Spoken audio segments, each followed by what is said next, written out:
Bonjour. Alors, dans cette vidéo, je vais vous montrer comment être responsable face aux réglementations concernant l'utilisation des ressources numériques. Les ressources numériques sont des composants matériels ou logiciels et services numériques connectés à un ordinateur qui sont soumis à des droits tels que les droits d'auteur. Je vais donc maintenant vous expliquer comment trouver des ressources libres de droit et gratuites telles que photos, vidéos et musique.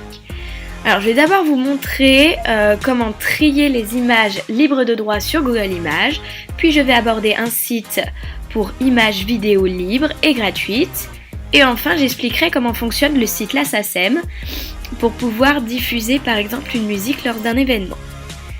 Alors, via Google Images. Donc on effectue notre recherche, puis on clique sur Outils de recherche.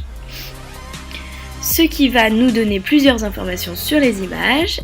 Et donc ensuite on va cliquer sur Droit d'usage. Nous allons alors choisir le critère de sélection que l'on souhaite. Libre à vous de choisir le vôtre en fonction de la façon dont vous utilisez l'image. Par exemple de juste la réutiliser ou bien de la modifier dans un but commercial ou non. Alors ensuite, voici Pixabay. Donc Pixabay, c'est un site offrant des images et vidéos gratuites et libres de droit.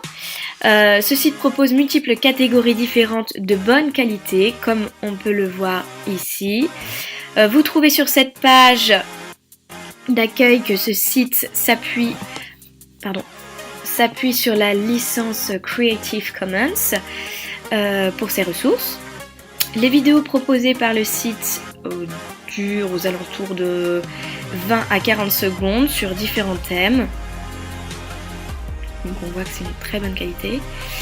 Alors maintenant, je vais vous montrer comment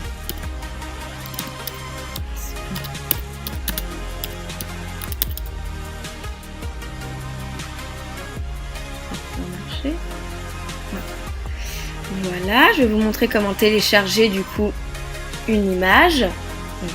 Super qualité, c'est vrai. Donc alors on appuie sur télécharger gratuitement.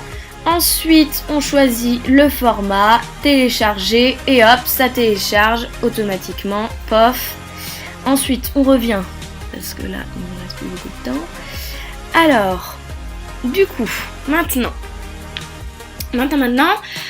lorsque vous achetez une musique, vous devez respecter certaines conditions comme ne pas la partager auprès de personnes ne l'ayant pas payée ou bien de ne pas diffuser la musique dans un espace public, par exemple les fêtes. En achetant une musique, vous n'en devenez pas propriétaire, on est bien d'accord, et n'avez donc aucun droit d'auteur. Pour cela, je vais vous présenter un organisme défendant ses droits d'auteur.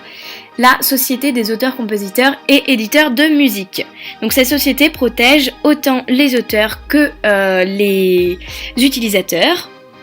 Donc concernant les auteurs, voici des exemples que leur propose la SACEM. Ils peuvent également déclarer une violation des droits d'auteur. Ensuite, voici ce qu'elle propose aux utilisateurs. Il est très important de prévenir cet organisme avant d'utiliser des œuvres, sinon vous aurez une facture à payer. Voilà ce qu'elle propose ici et voilà ce qu'elle propose ici.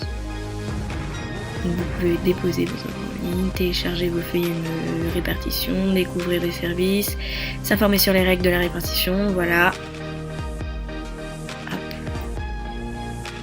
Voilà, donc j'espère que cette vidéo vous a apporté beaucoup et puis à très vite. Et j'espère que ça n'a pas été trop vite.